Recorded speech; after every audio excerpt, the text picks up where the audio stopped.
See?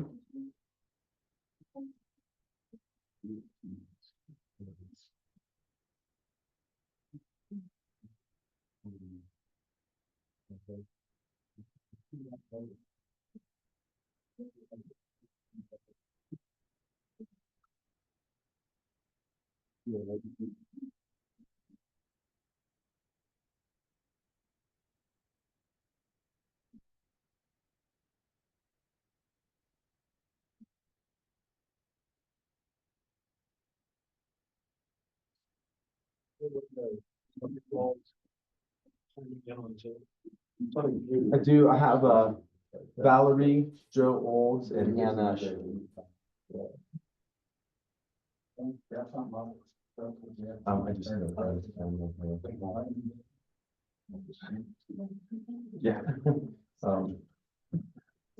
Okay. I thought that was like that.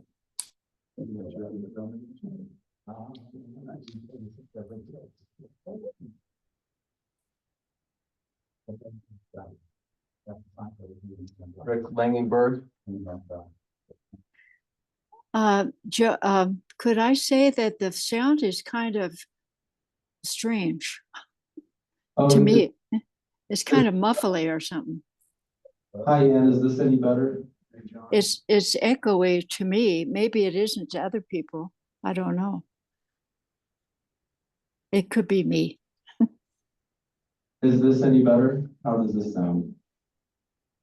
I think it wasn't talking to you.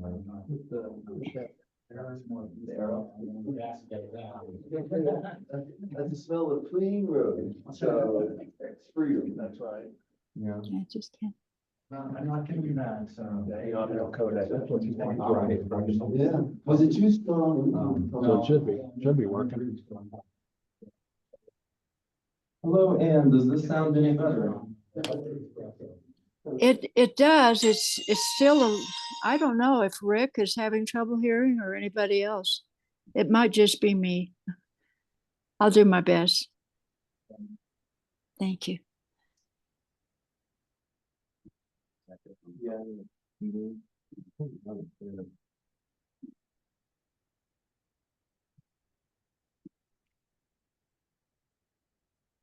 So Valerie's on, ask Valerie.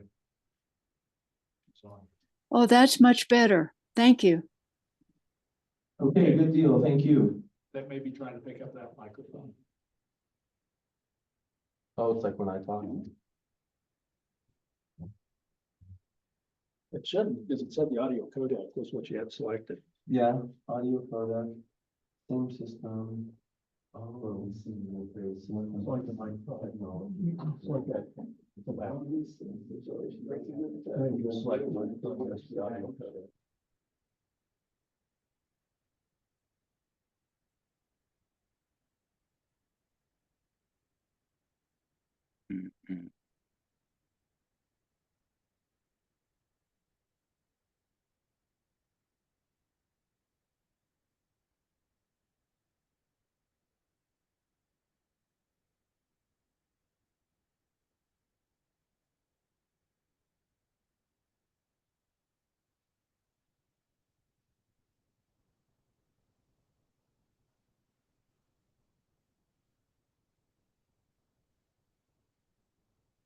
Okay,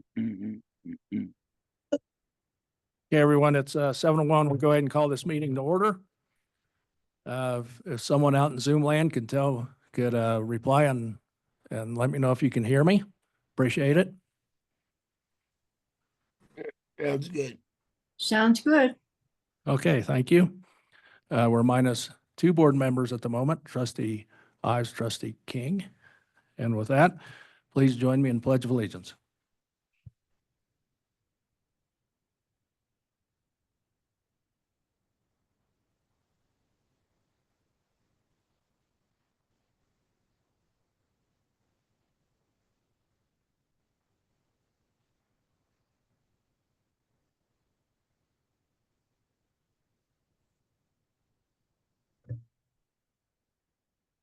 Okay, moving on to item 2. Do we have any additions, deletions, or corrections to the agenda? I don't. Trustees? None, none? Okay, I'll move, we go ahead and approve our agenda. Do I have a second?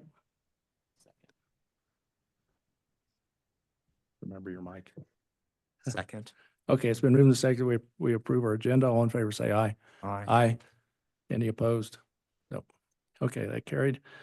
Item 3, our consent agenda, our minutes from February 4th. Are any corrections, comments? Okay, That we accept the consent agenda? okay, I'll second that. Been moved and seconded. We accept the agenda. Pardon me, accept the consent agenda. All in favor, say aye. Aye. And since there's no one else here to oppose, we'll keep going. Moving on to our reports. Trustees. We'll start to my left with Trustee Bell. Nothing. Trustee Walker. The PRT met in a work session. They are hammering out their 2025 goals and calendar. And in that session, as well as the Fire Mitigation Committee, I raised the concept of having their calendar integrated with the town's calendar, that we wouldn't step on each other's scheduled dates, because each are having monthly events. And it would also be convenient for the town, the community, to be able to go to one site and see what the events are. Okay. Okay, appreciate that. We do have the calendar ability, I believe. We do, yeah. Okay. It's under events on our town website, Okay, and we can integrate all that. okay, cool. Would do you want to see a certain process? Or do they just need to send their calendar to you and then you can take care of the rest? They should be able to just send me whatever they've got, and we can pop it on.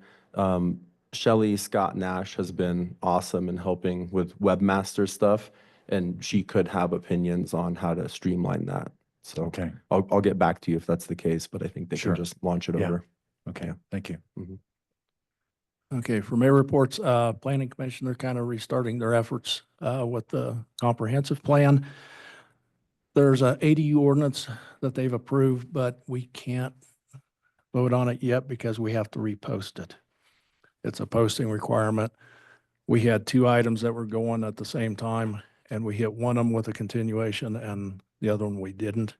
And so because we didn't hit with the continuation, we have to repost it. So you should see that in April. I believe we're in the process of reposting now. The activity with the new planner, in my opinion, is going well. I'm very happy so far with it.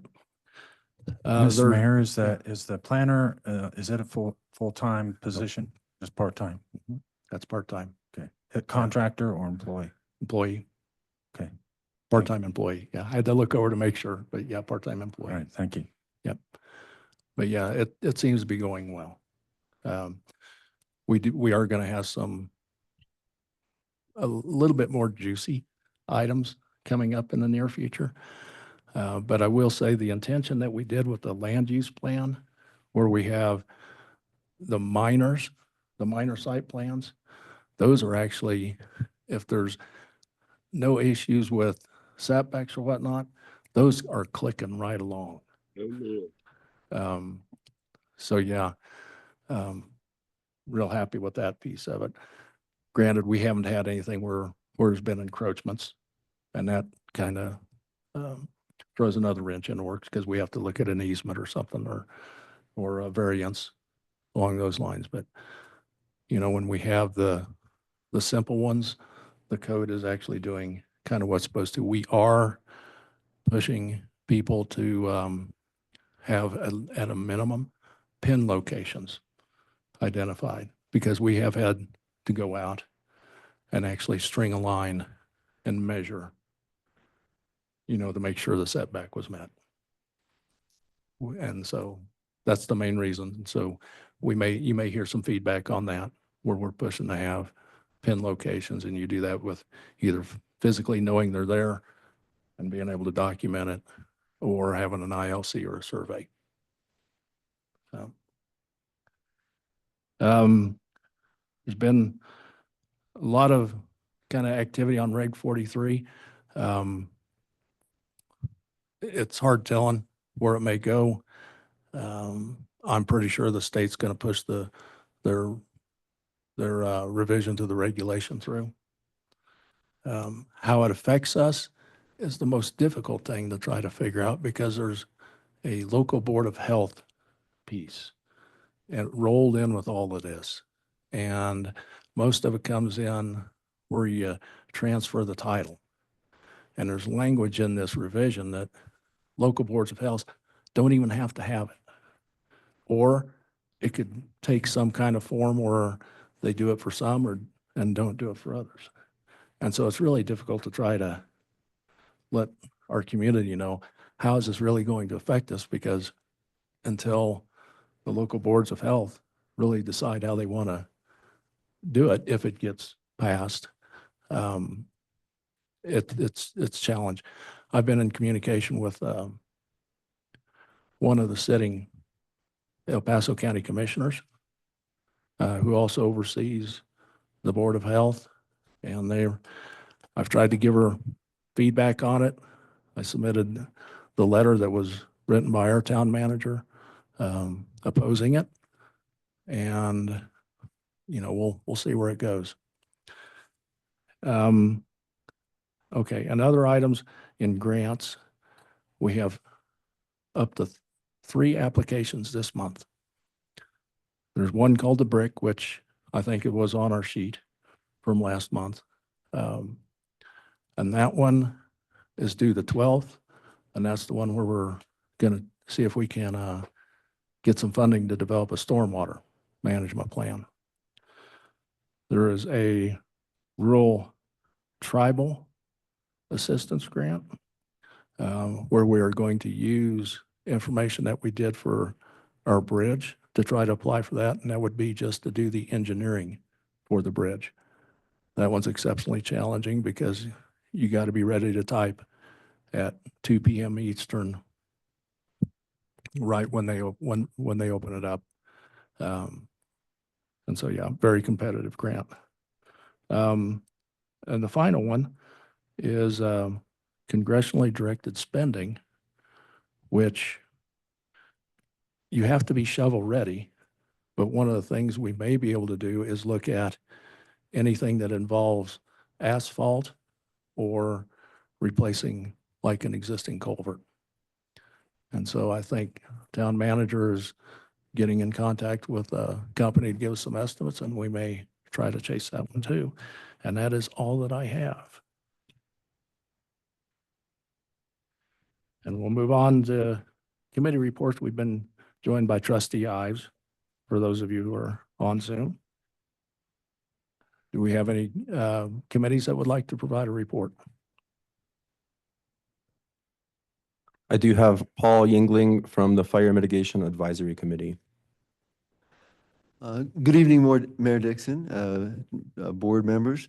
Paul Yingling, 11120 Pueblo Avenue, Fire Mitigation Advisory Committee, joined by Vice Chair Lisa Huizenga. We'd like to begin by saying thanks for the board's support for the recent Team Rubicon event. We put 30 Sawyers in the field over 2 days, and the tally is 30 Sawyers over 2 days. If we were to pay for that, it would cost about $50 per Sawyer. We dropped more than a dozen trees, bucked, limbed, and disposed of them. That's about $10,000 worth of work, and we did it for $100 of public funds. Now, I know there are businesses where you can do a 100x return over a weekend, but those are not the businesses we want in Green Mountain Falls. We did a lot of work, and we're very grateful for the board's support. Maybe even more importantly, our neighbors, not just here in Green Mountain Falls, but from Colorado Springs and all around the state, came here, and they felt welcome. And I should recognize Lisa Huizenga, who led the hospitality effort. People left here feeling like they were welcomed and received great hospitality and good training. Now, after saying all that nice stuff, I'm going to ask for money. So I'm here to ask for money. We're working with the town staff to clarify both our top line budget number and the funds and processes by which we access those funds. It's not an immediate concern. We think our next big event, April 28th, a home hardening and fire insurance public education session, will be done at zero cost. And I'll be sure to give Bo the details on that event so you can get that posted to the town calendar. But we are looking at a firefighter appreciation day in June, which we estimate to be about $1,000. So I want to give the board plenty of forewarning that we're coming hat in hand eventually, but we think we're going to put on another great event. So again, thank you for your support, and we're here to ask for more. Okay. Thank you, Paul. Trustees? I'm sure it's forthcoming, but it would be nice for the board, in consideration of that money, how it was going to be used as an educational fund for the community. I mean, specifically how. Right, so just to clarify, the April 28th event is a $0 cost. The appreciation event will be a hospitality event where we're going to, it'll be food and refreshments and entertainment, and that will be in June, and we will flesh out a more detailed budget proposal. So while we're working on that, I'd ask in parallel that we get a little bit of clarity on how we access those funds. So when we are ready with a detailed plan, we've also got the funds to support it. Does that get at the question? Yeah, just for clarity, because the last year's hospitality didn't occur, as I remember. Right. We did not, we did a Team Rubicon thank you dinner, but we did not do a firefighter appreciation event. Right. And so just knowing, just what that event is going to tell would help me in my Right. decision making. Okay. So, okay. All right, we'll have a proposal by the next board meeting. Thank you. All right. All right, thank you all. So I think we shouldn't underestimate the reputation that Green Mountain Falls is receiving because of hospitality. And it's been 2 events and things have already changed in terms of building a reputation. That's how quickly these things can turn around in terms of positive impact. And so I think that's a positive attribute for us to continue to develop and work on, because that brings people here willingly, happily, yes, I know I'm going to be taken well care of. A point of clarity for myself, and I know this is coming, is in our budget approval process, FMAC had presented a budget with a number of items that were going to be funded through the Kirkpatrick Family Fund Fire Mitigation Grant. That's been approved, and I guess it's just about processing. And then the point would be clarity if there was additions to those monies that you were seeking beyond what was requested in that, from that budget proposal as they occur. So, Right. and So just to clarify, we are not asking for any funds not designated in our work plan or not anticipated as part of the Kirkpatrick Family Fund event. So we're trying to stick faithfully to that work plan and the top line numbers. But we also don't want to spend any money that we aren't authorized and create any creative accounting challenges for Bo. So I'd like to add to that real quick. I looked at the 2025 budget and I didn't see anything for FMAC. So we're going to have to come back at some point, obviously, and update the 2025 budget. I'm just going to have to let you know right now, the budget already kind of got slashed this last year for this year. So there definitely will be funding available. And I think we can talk offline about how much, and then I'll go to the board on me and you can probably talk offline to see how much you'll like for the rest of the year. And then I'll get back with you guys and see if that's appropriate, if you'd like me to do that. Yeah, if I might, even though there might not be a line item for FMAC, under our capital improvements, we do have Kirkpatrick Fund money.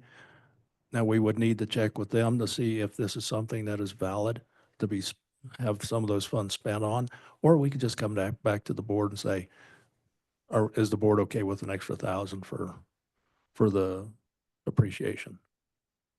Thank you. Yeah, Okay. you got it. was I out of line remembering that during the budget process, that 42,000, we did say in the their annual plan would be funded through that?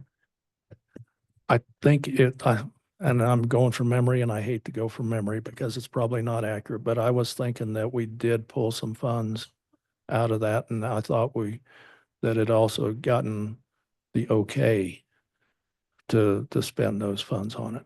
You know, that's Again, the that's thing my is, memory too, yeah. yeah, the thing we just need to make sure of is that whoever the grantors are, you know, if we're spending something, we may need to double check with them to say, here's what we're intending to spend the funds on. Are you okay with it?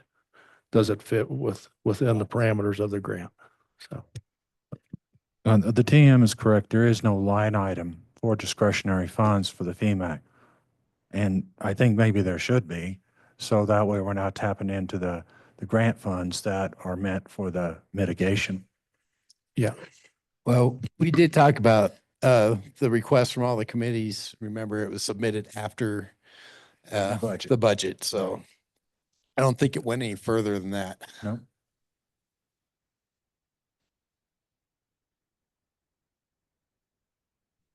okay. Anything else for, No, just to Mr. say thank Yingling. you. And, Okay, yeah, we're hoping you're to do more welcome. in the future. and I'll put something in my newsletter if you want me to go out and you know, see if we can get some donations as well. Yes, that'd be great. And I'll send you the flyer for the April event this week and the proposal for the Firefighter Appreciation Day by the next board meeting. Okay, cool. All right. Thank you all. Anything else? Thanks, Paul. Okay, do we have any other committee reports? I'm not showing anything else from the committees. Okay. Moving on to staff reports. Up next, I have a report from Marshall Goings covering all of February. We had 23 total calls for service. Other agencies supporting us 2 times. We supported other agencies 3 times.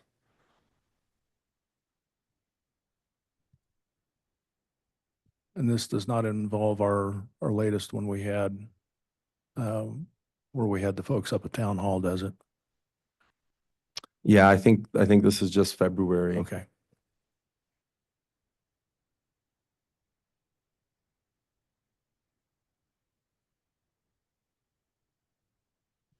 Okay, we have other staff reports? We do. Up next, I have Dustin McLean from Public Works.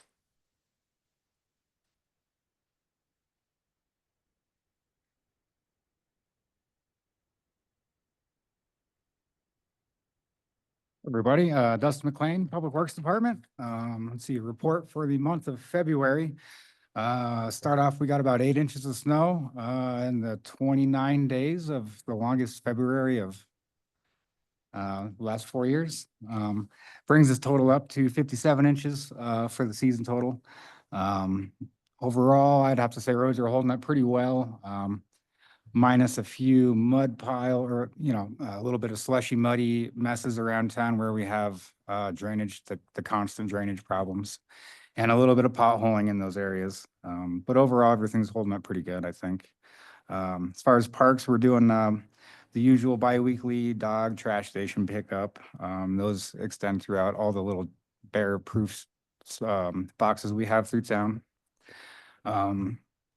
The warm weather at the beginning and end of February kind of killed the ice skating at the pond. I'd say ice thickness averaged 4 inches at the beginning and the end, forcing us to have to kind of close off the ice skating rink indefinitely. And now it's well into spring. So that's about all I have for parks.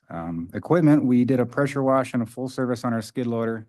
There's probably 6 inches of grease and mud hanging out in the bottom of the cab there, not in the bottom of the cab, but bottom of the chassis. Cleaned all that out, got all the hard lines cleaned up and rust proofed for the next 6 months. Oil change, filter change, everything like that. So it's looking pretty good. We did a service on the Kenworth as well, and we had to do some repairs. The old water truck needed a shift boot. We were getting exhaust fumes coming into the cab while we're driving, so we got that squared away. Turn signal switch was on the fritz, so we had to do a little custom modification to install a new turn signal selector switch. Also had to do a little custom modification on our hood bracket mount and hinge.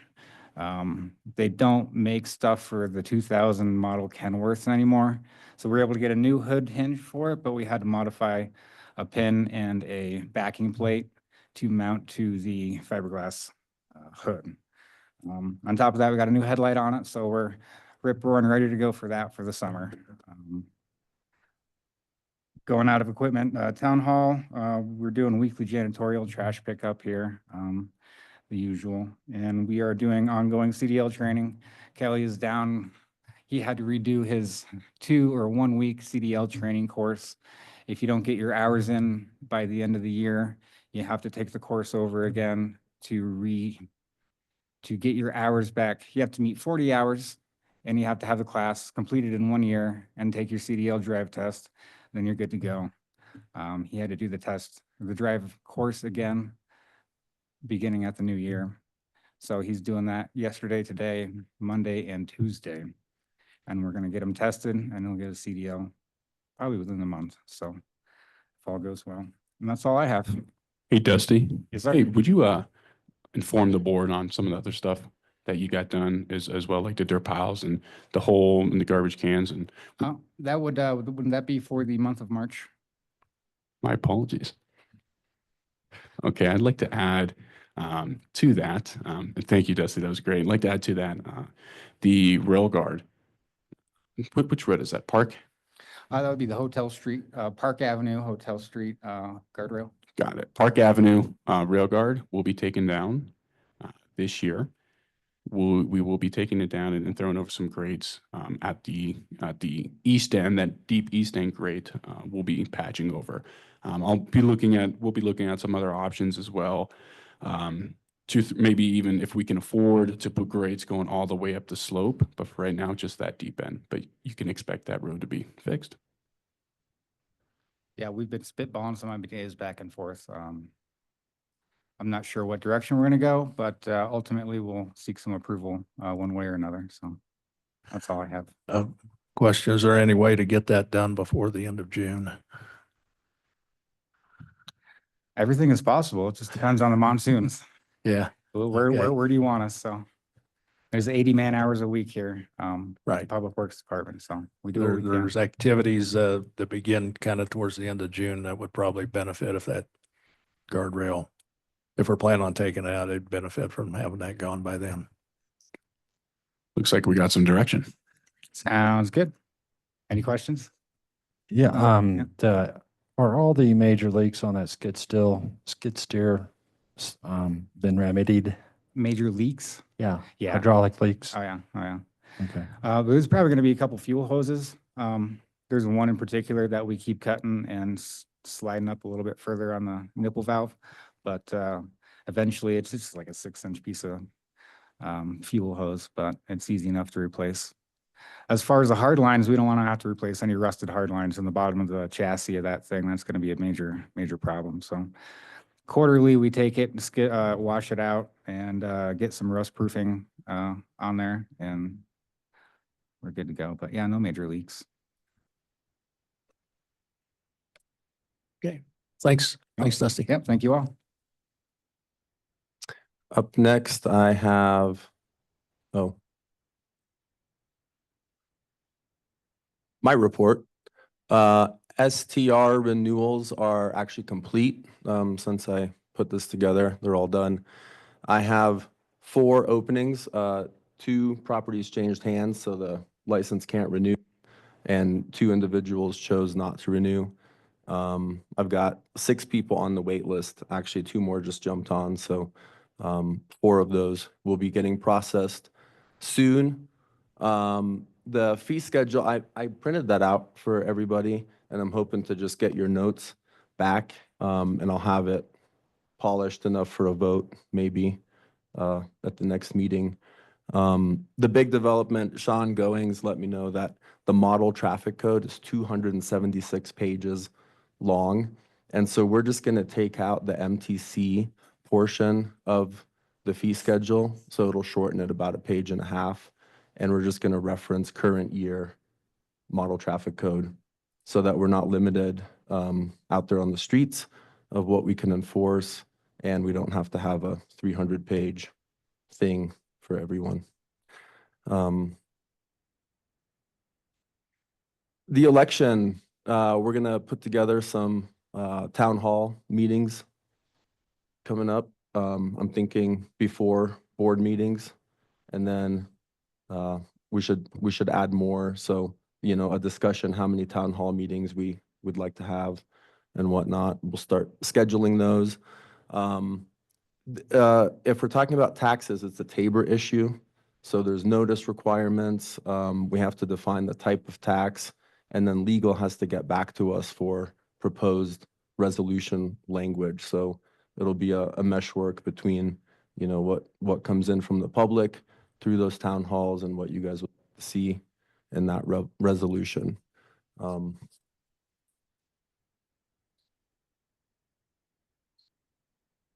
Sure. The town manager is suggesting that we have the discussion on dates for those town halls later in the discussion period or right now, which is probably a good idea, get ahead of that. So it's going to be a lot more streamlined than the last election. We don't have a lot of the necessary reporting stuff since there's no candidates. But if anyone creates a PAC and starts campaigning and spending money for, you know, one measure or the other, that'll trigger FCPA, you know, rules, and it'll add reporting and whatnot. So we are coordinated with the counties. I'm hoping it's going to be quite a bit cheaper. I still want to use GovPro, the consultant I used last year, Judy Egbert, and we're still going to have some legal fees. But all the, you know, the like election judges will be with the counties. Ballot management will be with the counties. So a lot of it is going to be much more streamlined for me, at least. So I'm happy about that. We've been talking about just adding efficiency to the office, and one area that would help would be to not have to post videos for the advisory committees. We have a YouTube channel, and we download the video from Zoom and we upload it to YouTube. This is like January, the 2 meetings for PRT and FMAC, February, March, April, and 1 in May. So I just took a snapshot, and our viewership is here. This is how many views each of these videos have. We're doing like twice as good as some of the legacy media right now, but still, we might want to reconsider, you know, putting some of these up. One of these clicks is always me. I check to make sure it went on there. So, Is there, so there's a YouTube channel that these are downloaded to? Why not just put the link to the YouTube channel? I thought about that. I thought about just using YouTube instead of Zoom, and then all these meetings automatically go there. But then there's no way to make it interactive. So like public comment couldn't come in through YouTube. So we're still looking for Zoom alternatives, but it's still a process to download it and then upload it. We trim the video. We kind of edit the start and the end if there's chatter. So it's kind of time consuming. Yeah, so on that, you know, it takes a while for these videos to upload. You know, he has the one computer, so if he's uploading on that computer and then he tries to run something else on that computer, it'll all crash. He has to restart. You combine that with how many viewerships we get for each video, you know, what's our input, what's our output? At the end of the day, if somebody wants these recordings, absolutely, they have every right to them. We'll always send them out. But right now, it's taken away our efficiency when we could be spending more time with other things. You know, with the election coming up, you know, that's pretty cumbersome here, especially with, well, we have the election coming up, and if he's focused on trying to upload videos, and then he's got to file all these, all the paperwork back there to my left, you know, it's a lot to juggle. So we still are pushing transparency, It's not that this is not a transparent. If they want if they want the videos, we'll be more than welcome to give it to them. So it's basically an on-demand type of thing. If someone wants to see the video, they contact us. We give them the link. Yep. And we would still be posting minutes that were approved by the committee and whatnot. So the minutes are the statutory requirement if we're going to have an advisory committee or, you know, for like planning commission or the BOT. The videos are optional. The viewership for BOT videos is much higher and for planning commission. And I think we should keep posting those. So Is there a compliance requirement at all? Because not at all. yes, and that is my assumption, because when I was looking at the 10 communities, you know, closest in population above and the 10 below, many of these communities, you could tell they're very strapped for resources because even their BOT meetings weren't on, you know, on the websites. Yeah, that's exactly right. No one does this. It's really big cities who are, you know, posting all this stuff and having a channel. So it's kind of cool we've been doing it for this long, but I don't know from like a gain of returns standpoint, how good that is. So. And I want to thank you. Sorry, Bo, I know this is your report. I want to thank you guys for being very understanding.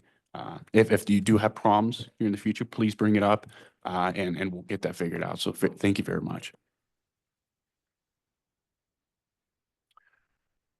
From the work session on the 18th, it sounded like the board wanted more optics into just ongoing activities and whatnot. This is something that I did. I can't remember the last time I projected it here at one of our meetings, but maybe the new board hasn't seen it. It feels like a year or more. But this is just kind of ongoing stuff. I have it broken down by month. It's definitely not very granular, but it is kind of an overview of the general responsibilities. And some of these things are quarterly. Some of them might not happen if there's not an election. So anyway, very, very broad kind of overview. I'm just going to zip through it. These are some of my goals. I actually didn't mean to leave this up here, but there it is. So Colo Trust has been done. That's well. Thanks for that. And I still really think we need a like a budget calendar and a revenue calendar. And I'm hoping that's what this leads in. We all agree that would be good. So that's the future. And that's really all I have. If you guys have any questions, I'm open for that.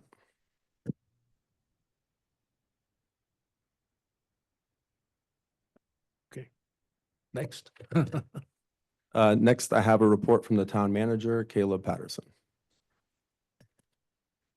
All right. So that first report, that's a little old. We already talked about that, about the chart of accounts. Essentially, I took the chart of accounts on a raise, cleaned them up, and the chart of accounts, when we transfer them over to QuickBooks, were a little bit different, so I cleaned those up again. I think we actually took it from a 7-page. I kept saying 4-page. I think they're going to be down to a 3-page. So really trying to push efficiency as much as I can. I really feel like that's going to help us moving forward while doing audits. So purchasing policy, we'll talk about later. This purchasing policy is going to help us with the audits. The common practice was, using the town cards, but I've kind of switched town staff over to using accounts rather than using cards. At the end of the day, if we have to use a card, we have to use a card. If I'm in public conferences, it has to be through the card. But essentially, it'll be through those accounts and not through the cards. Going on, the Protect Grant, big grant for the bridge. I don't know, did you cover that, Mr. Mayor, earlier? I didn't really touch on it. It is, what does he call it?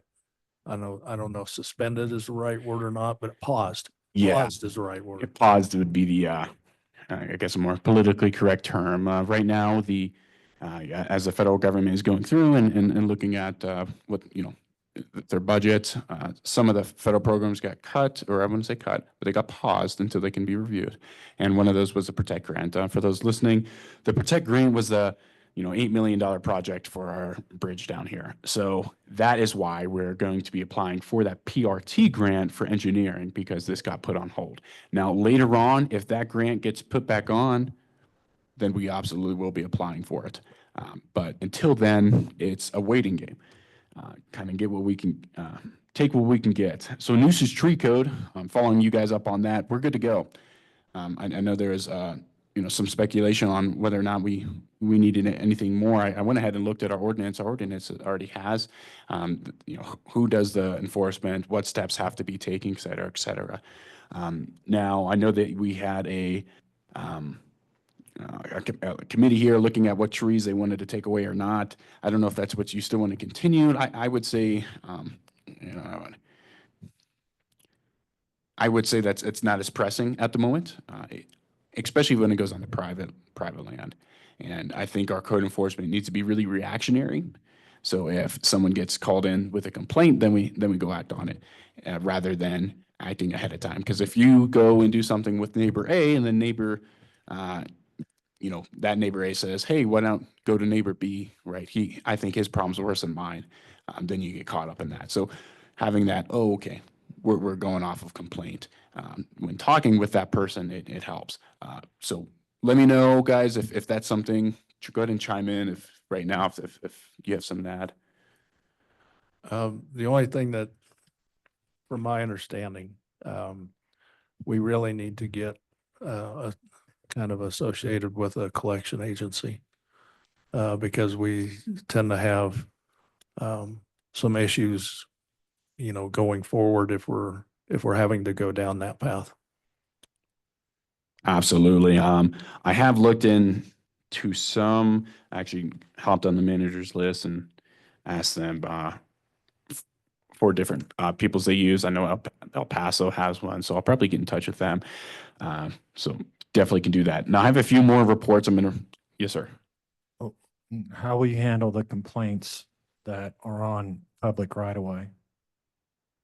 Well, that's on our property. Right. How So- will you handle those complaints for nuisance trees?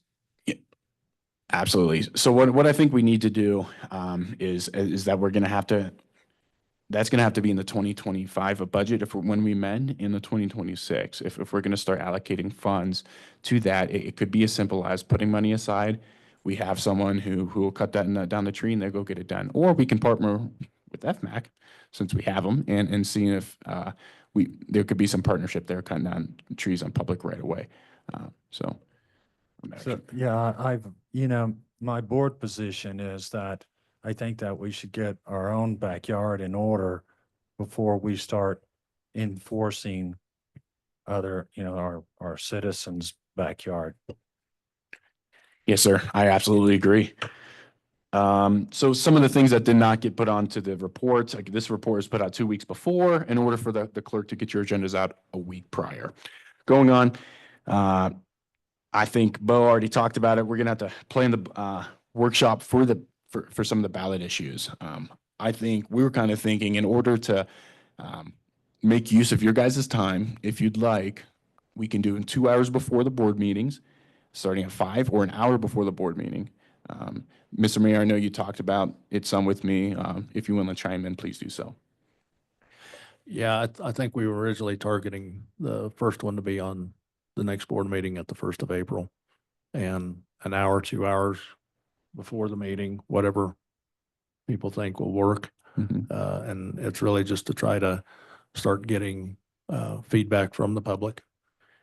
We can present some thoughts about, here's kind of, we think we may go a certain direction or whatnot. But I think it'd be helpful if we can maybe get some of the public to chime in, get their thoughts. Thank you. How does 5:30 to 6:30 sound? Just give me a thumbs up. 30 minutes, but people get off from work, yeah?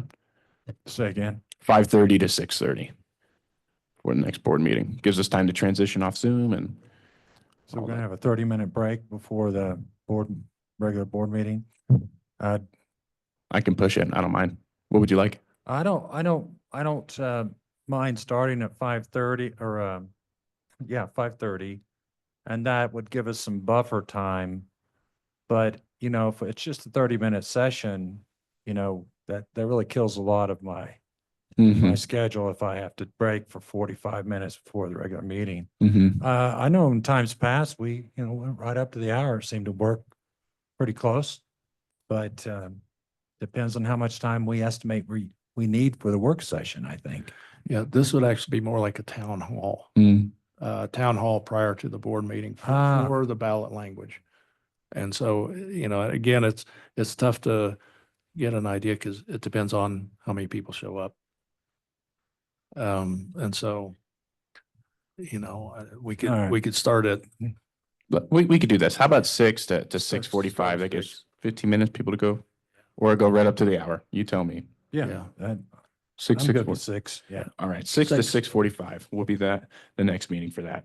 I'm gonna try to push on. Okay, so the sheriff's to-do list, Bo went ahead and just showed you his to-do list.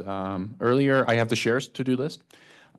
What I'm gonna do before I put that out, on the, I'm gonna partner with the mayor, put it on his monthly newsletter to kind of show everybody what the mayor, what the marshal does. What I'll do, with that is kind of trim it down a bit. There's some like compliance things that, not gonna really translate well with, the public, right? They don't know what NCIC compliance is.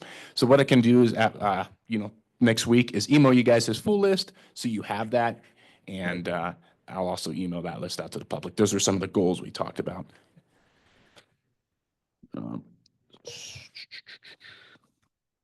So have to add another grant to that list. A grant that I have to apply on the 12th. So I apologize. I definitely should have came to you guys before applying to this grant. But looking at the timeline, it needs to be applied now so that we can spend funds in 2026. So when it comes to budget time, whether or not you want to continue with this grant, you let me know then. I can drop it or go through with it. This is going to be a grant to update the old marshal's office. That is a DOLA Ready grant, REDI. That is $100,000, 80-20 match. So the town had to come up with 20,000. I did apply for a small loan through the KFF, Kirkpatrick Family Fund, for 15, so we can only put up 5. So I'll see how that works out. But essentially, my plan is to use that building, open up that building for a corner store. Those are some of the things on the comprehensive plan, and use those funds. You know, sales tax and then lease funds. More will be given out later, but I wanted to update you that I'm going to be applying for that grant. Just a little bit more about timing. Ready grants tend to be pretty quick. What's your expectations? Yeah, so it's going to take about, you know, it's going to take a few months for them to get back to us. So after a few months, if they get back to us, by then we're already going to be talking about budget time, ward, and making the 2024 audit will come back. Then we'll talk about 2025 amendment. After we talk about that 2025 amendment, we'll get a better idea what's going to go on in 2026, right? So once we get that notification of whether or not we succeed, and if Kirkpatrick says, hey, you succeed, really just depends on those two, because our match goes from 20K down to 5K, and our CIP fund's already pretty constrained. So if I can get both of those, that's great. And as long as that budget talks happen then, I see no reason why throwing 5,000 up for one heck of a deal. So Thank you. Question, on the Ready building, is that going to be a lease with the town? yeah, so I don't want to, you know, give out too much, but right now it would be a lease. I'd have to you know, see whether or not we can do that in the future. From what I've gathered, we would be good to go to lease that building out. I would like to put those funds to an economic development fund later on in the future. Those lease funds would then go to a facade grant. The facade grant would be given out to local businesses, be a little local cash match to upgrade their exterior facades. I'm going to really be, next item is economic development. I think our problem that we've had with our budget is not that we've been spending too much money, it's that we haven't been receiving enough. And really what I think we need to switch gears on is going on, and we'll have more talks about this. It's probably not the best time to bring it up, but so I apologize. But what we really need to focus on is bringing more economic development into the town. That is as simple as wayfinding signage along the highway that was on the comp plan, the corner store down at the town, providing more diversity for our local constituents, making deals. So that's kind of my spin on that. That's why I'm going for that grant, and that's why I really think it's needed. Back to the marshal's office. From my point of view, there's a downside in making that into a ready building because it has obviously a lessor, the leasee would need restrooms there, but that has long been, we've had our sights on that, utilizing that restroom facility for a public restroom facility. So I don't know how that works with the ready building. I think it'll be okay personally because it'll probably be just okay, there's restroom access from inside the building and then there's restroom access from outside. It was a separate restroom. Yeah. And so if you make that restroom access from the outside, Yeah. the public one, and As the one long, for the as building. long as the leasee doesn't, Yeah. object or something like Yeah. that, but, and then I presume you know about the, natural gas, station that's out in front. Is, there been discussion with relocating that? Yeah, absolutely. Been talking to Black Hills so far, and right now I'm just waiting on us to pick a meeting and seeing what they can do about it. Not what we can do about it, what they can do about it. They will probably ask us to do something. That's right. about it. Yeah, given my experience with Black Hills, that's correct. And then on the economic development comments that you made, I understand. And I think that's, when you look at the division of expenses in the town, the administrative side is way out of good business practices for if this was a business entity. So yeah, your options are to cut your expenses or to raise your revenues. And I've had a lot, background in economic development with the Chamber of Commerce in the community I was in.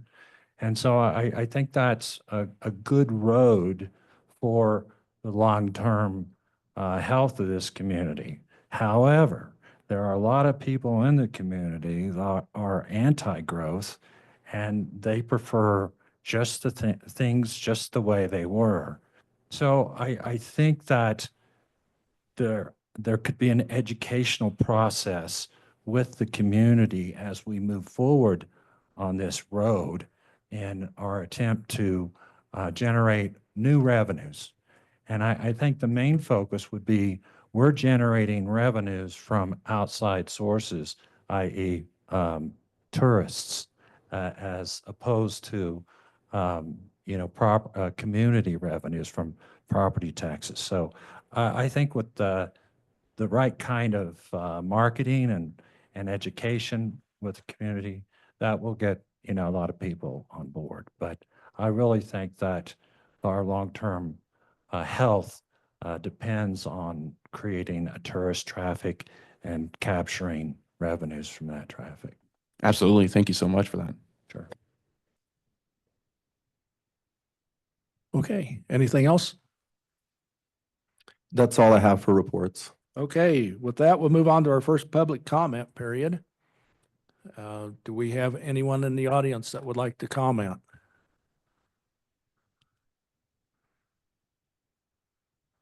Anyone on Zoom? I'm not seeing anything coming in from Zoom. Okay, well, we'll move on. Move on to our first business item, 2025 election PSA with GovPro Consulting. I'll let you go ahead and brief that. Sure. This is Judy Egbert. She was my consultant for the election last year in April. She was instrumental. She did total rock star, and I really need her help. This is toned down. It's a $2,000 contract, and it goes to a rate of $80 per hour that's prorated. Like if we were to call off the election, before that $2,000 would be due, She would be keeping track of her hours, and it would be some amount less than that. In the scope of services, there's a little caveat. If you go down here, there's nothing about fees in the scope of service. So it's really 2,000 is max. There will still be some legal fees using Jeff Parker, I'm sure. The counties have fees for, the mailing and their services, but it will be cheaper. I think last year we were over 10K for the election. It's going to be quite a lot cheaper than that. So just a heads up, we don't have anything in the 2025 budget for the election. We took that out thinking, I don't think we have any. Yeah. I thought We took made it- a meeting change on that day with our previous TM. And we took it out of the IT.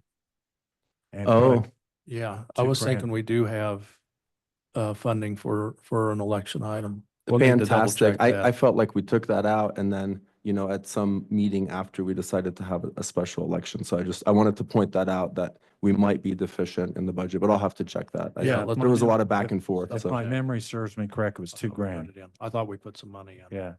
Good. That's gonna help a lot. I was afraid that we were gonna, catapult way out of budget on that line. There- So thanks for There's including no that. line item that I've seen, okay? Okay. It was an amendment that we made at the last, because I never saw a printout after that meeting. Okay, I'll look into that more and I'll keep you looped in on, where we are with respect to the budget for the election. So, So Bo, this is 25 hours, basically, 80 times 25 is with 2,000. Seems very conservative, like, it is, yeah, it is. She was thinking it was gonna be pretty streamlined. So, and, I think it's kind of like not to exceed. So if we go over those hours, she's never not taken my call.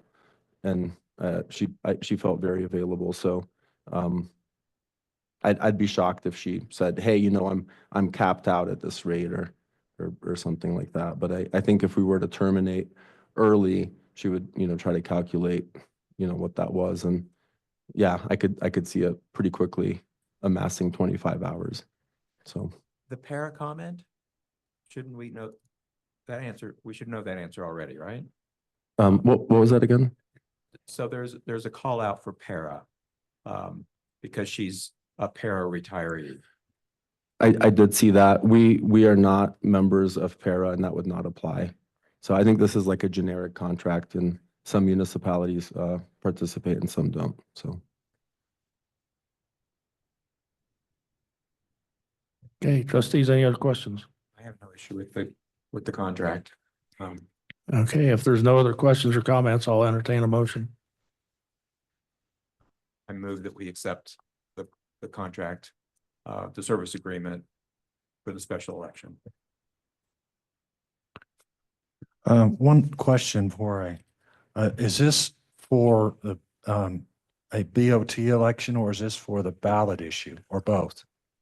This is for the ballot issue. As I understand that there won't be any sort of trustee No. turnover. Well, you were calling an election, okay? And so I thought you were talking about for the future, next BOT elections. Oh, no, gotcha. This would be for this November's, ballot question. If we were to have, a Tabor tax thing or something like that. Okay. Yeah. So is there a reason why we call it an election? Or is it a ballot issue? I think people are voting on it, so it is technically a special election. Okay, That's the official title. thank you. Second, Okay, it's been moved and seconded that we accept the 2025 election PSA with GovPro Consulting. All in favor, say aye. Aye. aye. Any opposed? Motion carries. Our next item is the 2024 audit with Logan and Associates, the engagement letter. Yeah, this is the standard first step for hiring Kyle Logan and his firm. We kind of know what we're going to get. He's been doing this for 4 or 5 years now for the town. If I remember, the amount was $7,400. It's also a not to exceed contract. Is the staff satisfied with his performance? I am. I feel like he's very thorough. He definitely keeps busy. You know, he represents a lot of municipalities. And last year, he had a family emergency that set him back some, and we had turnover on our accounting side. So I hope that last year's timeline doesn't reflect too poorly on him. But I think, you know, in years past, it's been really good to work with him. And I can say he's probably the most familiar person with the town's books, having done it for that long. Granted, but let me put it this way. Can we get a letter of engagement that describes a timeline or even gives a deadline for our audit to be performed? I actually don't think that's unreasonable. So I can reach out to him if you guys want to hold off on doing this or say yes. And then, well, I think we should say yes. And then I can follow up with him on a timeline if you'd like that. Well, I don't think we have a choice. We don't have any options as coming from the information that I've gathered, so. Yeah, the best way to, I wasn't here years prior, but the best way to get my opinion about, you know, Logan and Associates would be to see when this 2024 audit comes back. So I think that's really going to be the best way for us to judge that for you. To answer that question directly, there's no way we can get an extension. Again, the state won't issue an extension 2 years in a row. We got an extension last year, and so our deadline is in June, and we need to crank on that. I'm aware of that. Well, it's not a we word, it's a him word, our contractor. So what kind of, you know, I'm just laying it out there. We have to have, we don't have, are we contracted him for him, with him for the 2024 audit? That's this engagement letter that does contract him for that work. So we're in March, April, May, June. Okay, it's, you know, it's gotta be, I really think we ought to get a deadline. I'll do this. If you guys would like, let me know if you're comfortable with this or not, but you can agree pursuant to me getting him, you can agree to this contract pursuant to me researching Logan and Associates with getting that timeline in that contract. So you could say yes for now if you'd like, or give who's going to be the signature read, Mayor. If you want, you could say yes, give the mayor the yes on the condition that we get that timeline. Yeah, we could do it contingent upon getting the timeline put Are you in. okay with that? Oh, yeah. Okay. Yeah, because I think we'd get it pretty quickly, and then it'd be something where we could get the engagement letter actually in place and get things working rather than having to wait till April.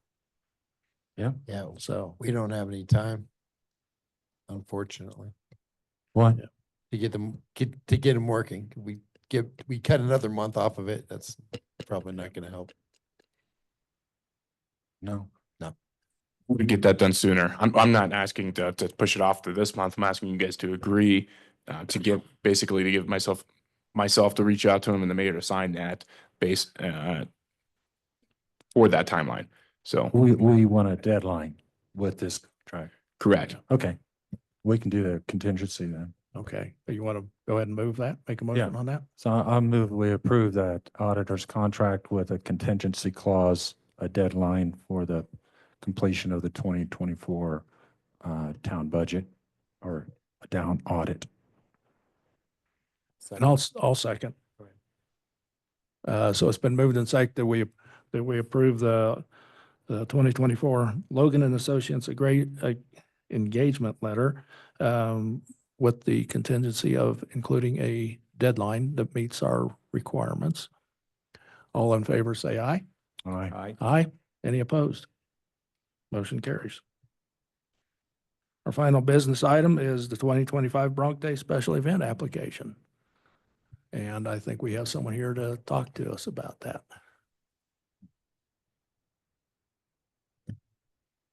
Hi, so Lisa Bonmo, President of Building Ute Pass Community.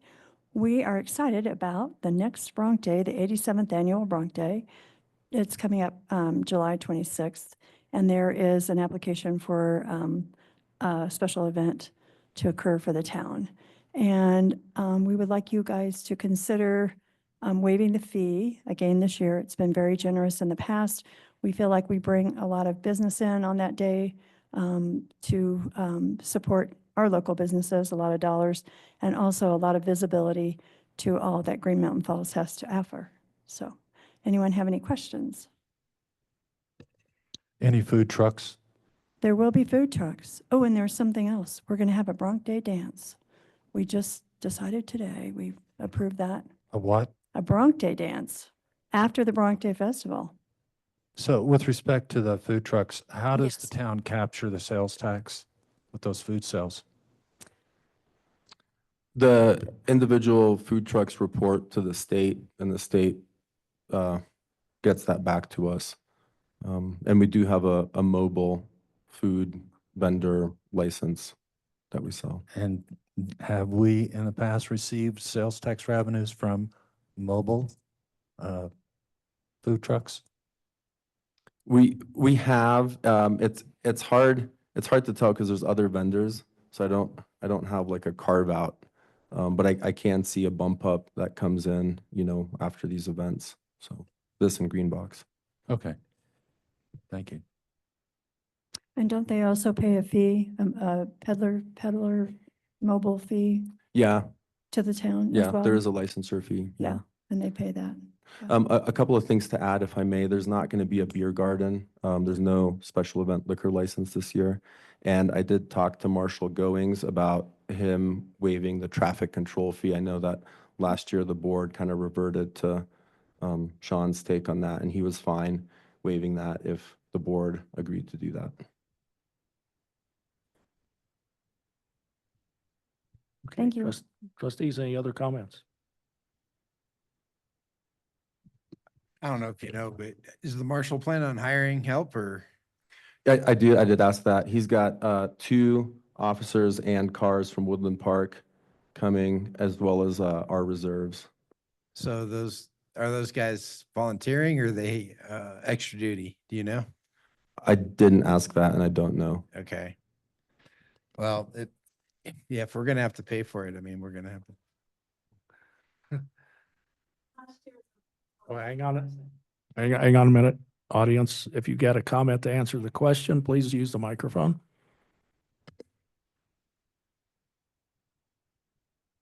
So last year, all law enforcement was volunteer. The town didn't pay anything. And also to Don's question, we collect sales tax license numbers from all the vendors, including the food trucks. Very good. Thank you. How many vehicles do we have? Does town of Green Mountain have? 3 law enforcement vehicles? I think we only have 2 really. 2.5. So why do we have that third one? That's a good question. I don't know. That's the question. I think it still gets used occasionally. Yeah, I am. Actually, we're planning on selling some stuff with Public Works, so I'll look at that. Thank you. Okay, trustees, any other questions, comments? If not, I'd entertain a motion. I move that we approve the license permit. Waive the fee too. Yes. Okay, I'll second that. It's been moved and seconded that we approve the Bronc Day special event application and waive the fee. All in favor, say aye. Aye. Aye. Aye. Any opposed? Motion carries. Okay, moving on to our discussion items. I think the first one's the fee schedule. Yeah, so this has been handed out. The marshal's office has a copy as well. And if I could trouble everybody for their feedback and notes on this at their soonest convenience, that'd be great, so that I can include it in the April 1st board packet for hopefully approval. The big development, there's a bunch of pages in here that are model traffic code everywhere where you see MTC. And we came up with the idea of just removing that and referencing current year model traffic code. I've done something similar under liquor licensing. There's a state fee schedule for liquor, and I just referenced that in there so I don't have to have, all the pages from that. Model traffic code is 276 pages long as of like yesterday. So that also expands what the marshal can enforce here in town. So it is an enhancement for him, just doing his job. And it makes our fee schedule a little bit easier to use and keeps it current in those areas. This does kind of tie in with the excavation item that's at the end, because the fee for the excavation is actually in the permit. I just call everyone's attention to it. It says on the actual permit, utilities, streets and road service cuts, $200 each cut, mains, $200 first cut and 50 cents per foot thereafter, and test holes $100 each. And that's to help us basically repair things afterwards. One just procedural improvement might be to just include that stuff in the fee schedule so we don't have to update all our forms. Shelley Scott Nash has been great in helping me kind of make our forms fillable and have them available online. And we're trying to keep them all current. And that was a paramount idea, was to get those fees off so we didn't have to, change all forms every year. And we're just modifying this one document.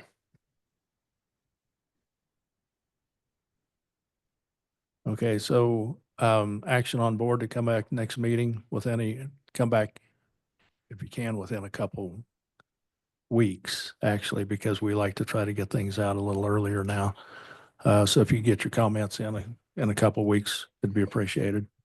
So how does that work, Mayor? So we're gonna email comments? Yeah, I would say email them to Bo, correct? Yeah, you can handwrite stuff on that fee schedule and get it back to me, or you can email me with your thoughts, and I'll just compile everything and then make those changes, or make notes somehow. And those are being emailed only to Bo. So it's not a dialogue. Yeah. Okay. Yeah.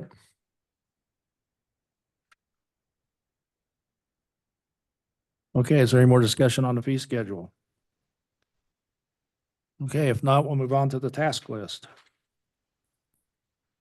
This didn't combine well in running Adobe, and I went ahead and brought it up here. Some of our notes were cut off, I realized. Let me see here.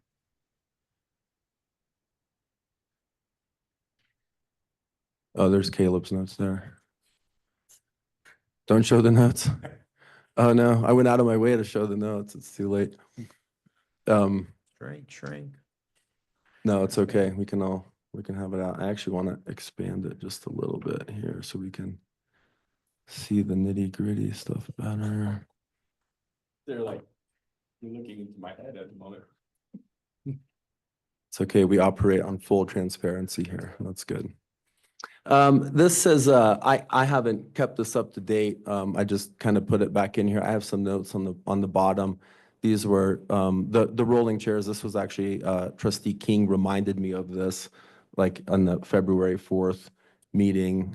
So I agree. This is a good thing to keep going and keep updated so that things don't fall through the cracks.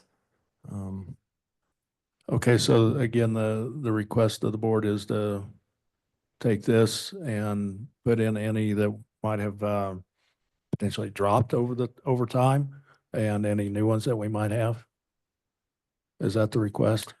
Yeah, and so once you've seen it reach completed status, it would drop off. I remember Trustee Walker asking for more detail in the kind of description of like current status or activities here.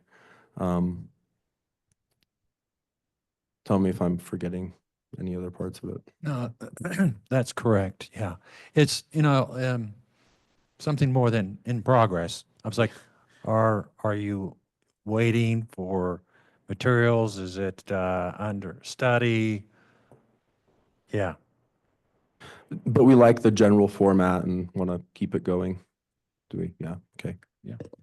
Oh, and as far as dropping them off the list, I think that it's encouraging to look back and see what we've accomplished, at least for the year. Yeah, know just what a I'm separate saying? tab. Separate Okay. tab at the bottom. I mean, this is an Excel spreadsheet, right? Yeah, Just a separate sheet with a separate tab with the, okay. yeah, just move them over to the completed. Yep, I'll come up with a system for that. That sounds good. When you guys were looking over this, was there any, let me know if there's any big categories that I've forgotten as we're kind of kickstarting it. Shoot me an email or let me Okay. know and we'll try to get it current and keep it coming for each meeting. I want to reiterate what trustees Walker's said about, a little more than in progress and specifically, if there's obstacles, if there's something that's stopping operations, what is the roadblock that needs to be solved? I mean, it's good to know those types of things. Like with Hotel Park, we were waiting for water for the longest time. And it was everything was head to tail waiting on that step. So nothing was cascading down because of, Now we have water. one small thing, right? Yep, that sounds good. What if we change one of these to like anticipated next step or something? So you Next- you got a shot of like what was last done on the topic and then what we're How about just working like on next specifically. action? Yeah, Next next action by. action. Yep, Or just next action. that sounds good. You guys have Microsoft accounts to your email. So are you able to get into the cloud and look at some of this? Okay. Okay, I think it might depend, because, we tend to keep things on the, like, under the staff Yeah. folder. And if our individual accounts don't sync up with that staff one, and if we Mhm. can't, you got to open it under the staff file. Yeah. And so it may be better to just have comments go to an individual, and, because otherwise we may be Mhm. thinking we're updating things in a file and then get to the file, it's like, where'd my comments go? Yeah. Because let it me- didn't sync up. Yeah, but I'll talk to our IT expert over here later on and see if you guys can get like a read-only version that when we update, you can check out. So see if we can get something like that going. But only tentative.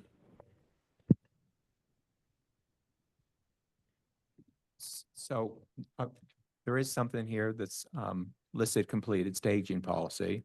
There was, I've been maintaining a scorecard for where the piles are, the piles that move, the piles that don't move. And we've had a lot of yellow because things haven't moved, right? Is that scorecard something that's valuable to maintain and continue? Because it would be, anyway, I just need to know that. So I see your look. Okay, what am I talking about? We have approximately 5 staging areas. So the people on Olathe Street that lived on Olathe Street rightly said, hey, it keeps getting staged here. Why? And so the staging policy was trying to find alternate places. How do we rotate it? The town doesn't own that many spots where we can stage materials when they do need to be staged for large construction projects, like what took place for the pumping station when the people on Olathe were burdened by a large continuous project. Since then, I was tracking with a scorecard of those staging areas. What's there? When is it moving? So green, it's empty. Yellow it's changed in the last since the last week, and red it's the same as it was the previous week, meaning the pile is there and it's been there and it's continued to be there. And so what I should say is I've got a lot of red boxes. So material that was dredged from the stream, that's there near It's moved. was red for many Yeah. weeks. Okay. So is likewise, spruce. at the Spruce Triangle, Mhm. we had tailings from the road that were there for many weeks. The question is, to maintain the scorecard or not? I don't know. Well, Is this I'd like serving to a- bring Manager Patterson in on this because the only reason it began up here because it wasn't taken care of down there. Okay? Yeah. So this is a new day as far as I'm concerned. He could very well take that chart and take that responsibility away from you because you're the one that's doing all of the driving and reporting, if it pleases the board. Absolutely.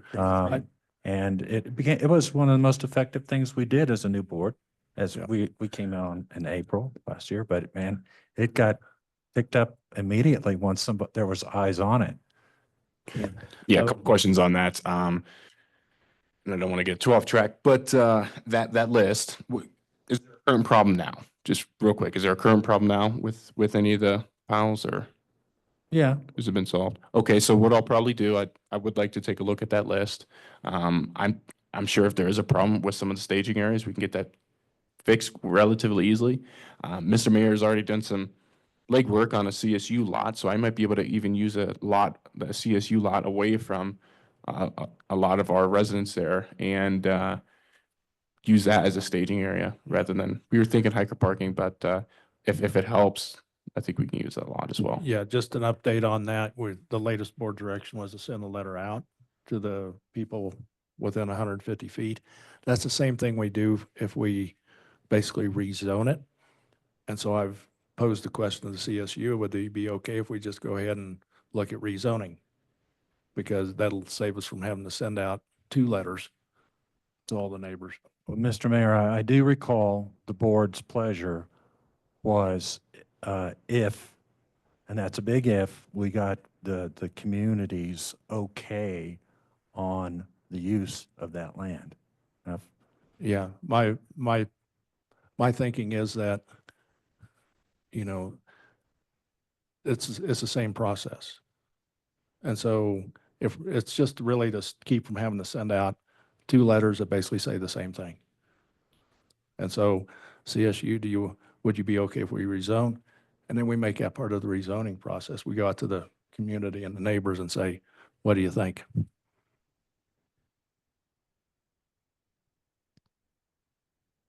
Yeah. So anyway, that's where we're at. But, from my board perspective, it's imperative, if we make any changes to that land use, that we have approval from the surrounding neighbors. And I just don't think that's going to happen, but I'm just predicated on that, so. Thank you very much for the input. I'll go ahead, Mr. Bell, I'll get with you after all this. I'll probably email you that so I can get that list and Yeah. we'll talk. Right. Thank you, sir. Okay, is there any more discussion on this item? If not, we'll move on to the economic development statistics.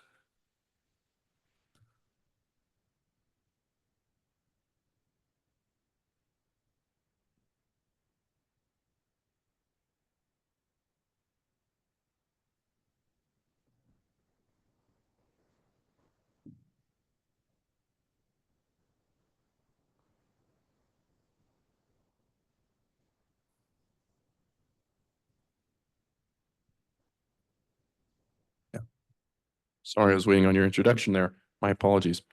All right, you be able to. Yeah, you're good to go.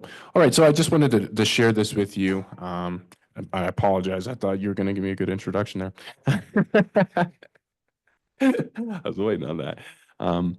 So this is just some informational pieces to show you guys. El Paso sent out a report to the town based off of some economic demographics.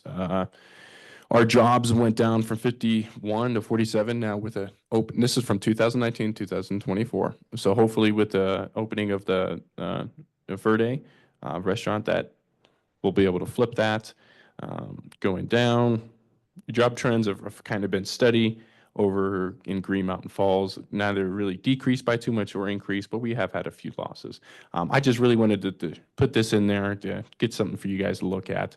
And the really cool thing is, you know, where you could see where our employees are. If you go to page 6 on the bottom right of that, you can see where kind of what our larger employers are in the town. I thought you guys would be interested in looking at that. I thought that was pretty cool.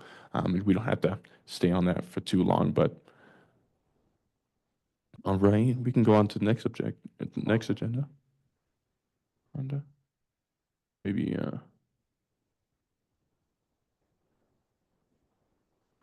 Honda dealership? What do you? Okay, all right. I'll go to the next agenda item.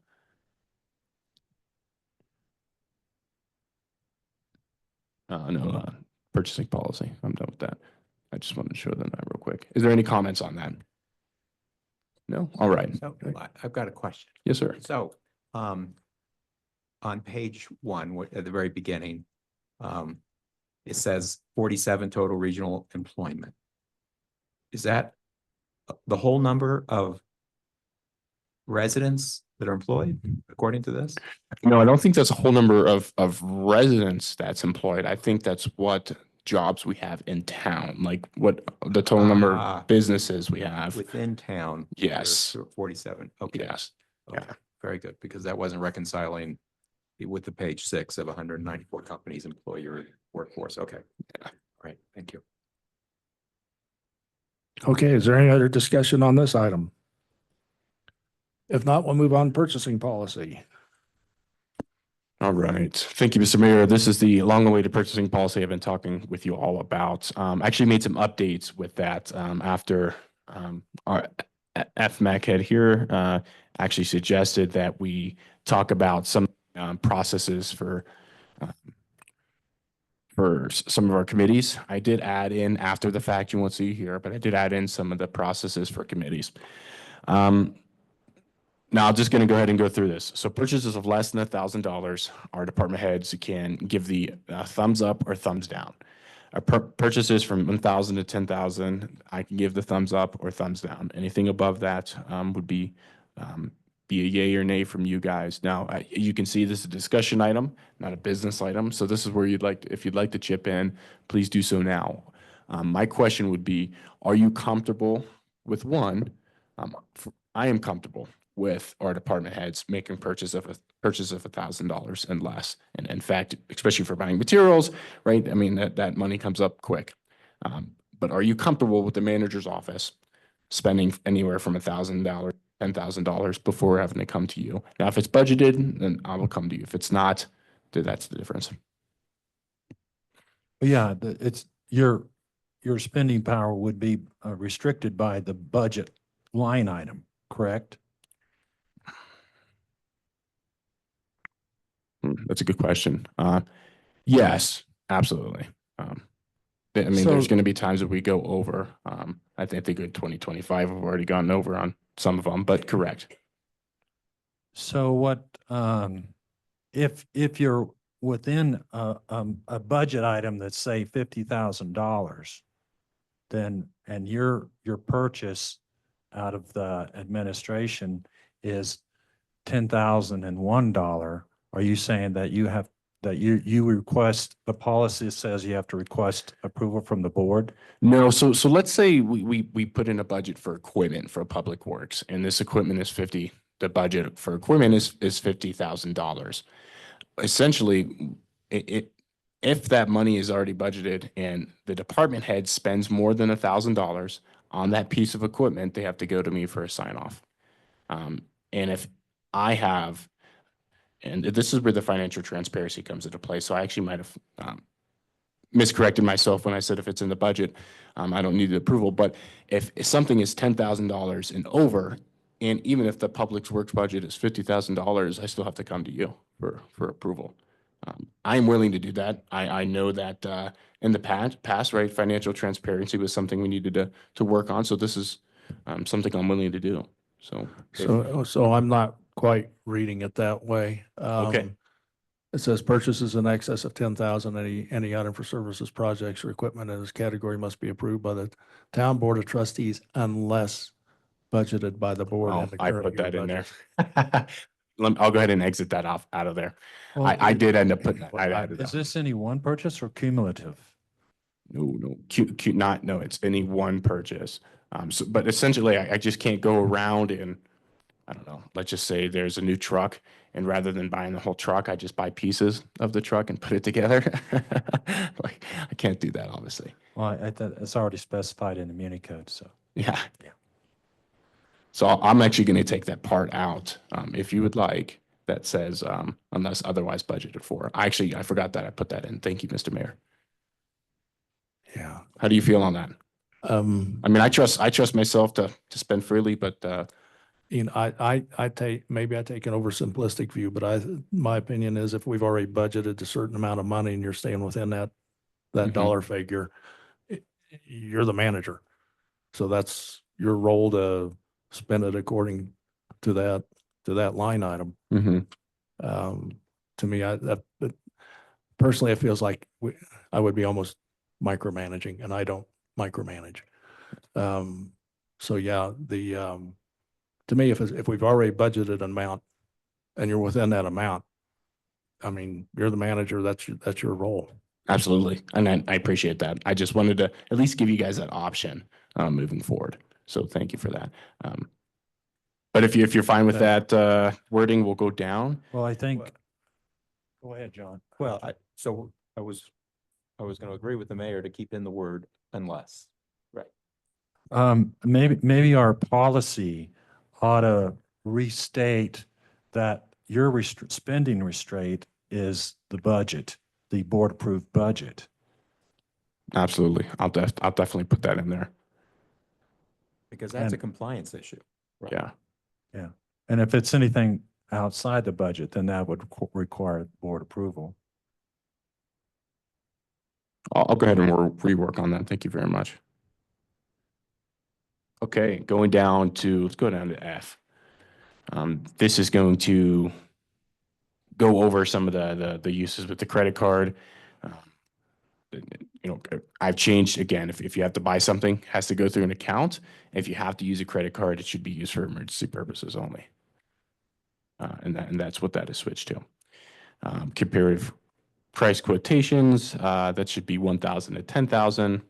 So if we're going above $1,000, we gotta get some comparative quotes to make sure we're getting a good deal. Formal bidding required above 10,000. That is, I mean, that could be from a range of items. Then we go down to procedures. Okay, reimbursements. Go to number 6, please.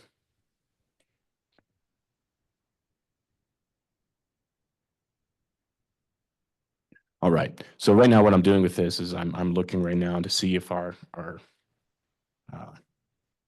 policy, our employee policy handbook has anything to say otherwise on this. Reimbursable items. So the cost of food, travel, clothing, and clothing allowance and other items related to town business were being reimbursed in whole or in part if authorized by the town manager. So going to lodging, if you're traveling for training, that's on the town. If you're using your personal vehicle for mileage, then those mileage shall be reimbursed to you at the IRS rate. If you're using a town-owned vehicle to go to your training, and you have a town credit card, you can use that credit card. You can use that credit card for that town-owned vehicle. Meals. So what I did is I took the GSA rate plus $5 per meal. We can, if you guys would like to trim that down, you can. I've always, you just let me know on that. But essentially, I kept it to the GSA rate. Yeah, my own personal thoughts. I lived under GSA rates for meals for 23 years.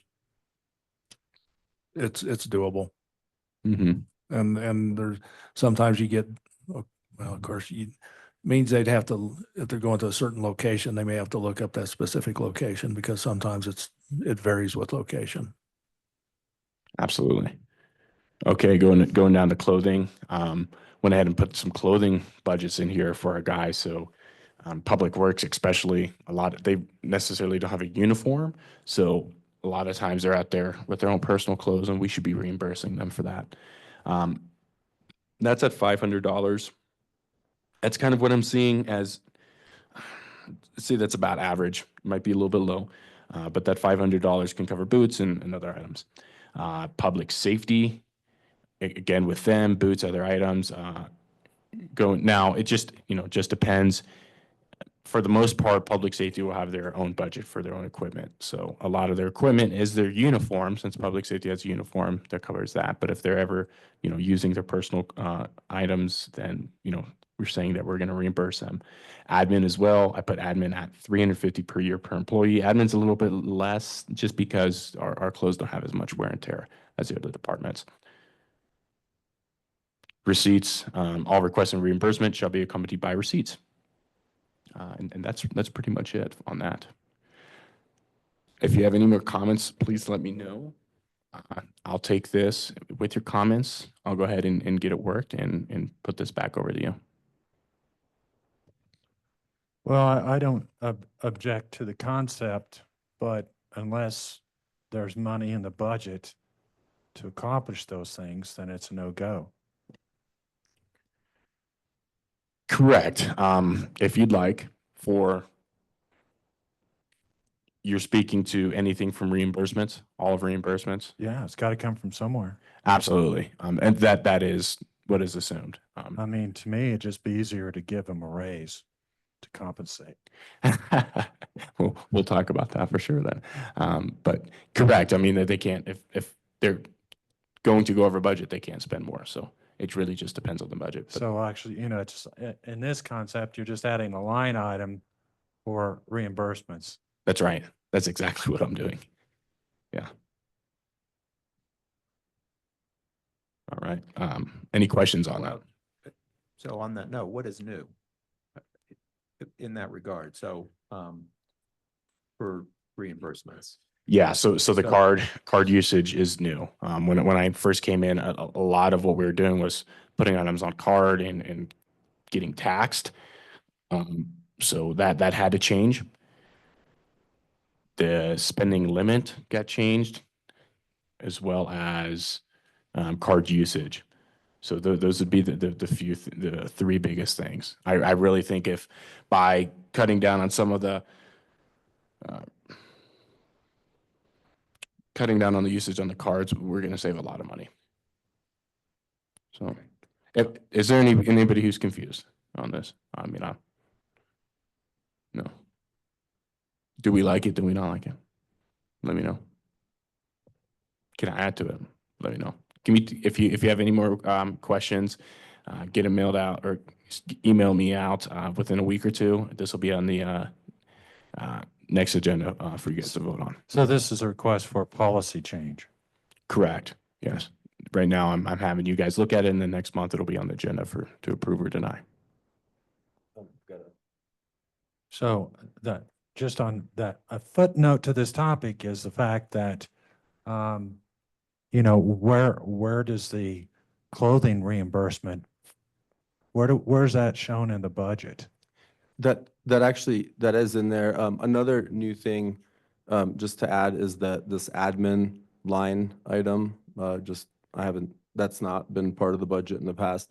Public safety and public works are different. And I remember talking about this with Becky, and we should check with Sursa, but where there's a like safety requirement, like steel-toed boots for public safety, it behooves the town to have budgeted for that. If an employee isn't wearing their safety equipment and the town has budgeted for it and provided it, it actually gives us a protection, should that come up. So I think there's a distinction between some of the like safety equipment, like wearing long pants or boots for works, for example. Sure, that would be policy.